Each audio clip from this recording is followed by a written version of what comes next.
Ukanti abantu baphawule ngendlela abachaphazeleka ngayo yimiqathango ebhengezwe nguMongameli yokunqanda ukunwenwa kweCoronavirus.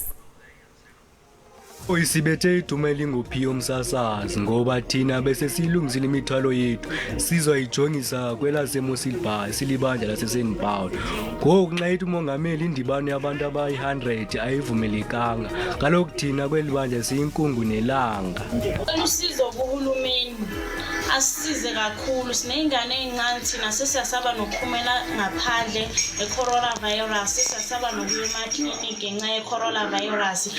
Sizamile zikhona izinto isanitizer siyazithambisa izandleni siyazihlamba izandla kodwa ke uhulumende into angayijonga ngakhona le yokuba abantu abangena kwezibhode ngekungcono ukuthi wenze i-shutdown akungeni umuntu akuphumi umuntu.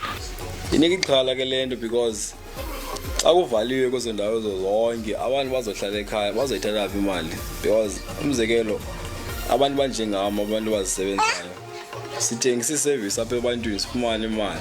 Mna nxa ndifika apha ndivula noba ibhagla ndiyibamba ngezi gloves ngoba andiyazi uba ndizayifumana phi ngeliphi ixesha so ndihlala ndisafe umsasazi nemask ngoba ndiyifakanga nje umsasazi kodwa ihlala ikhona yona.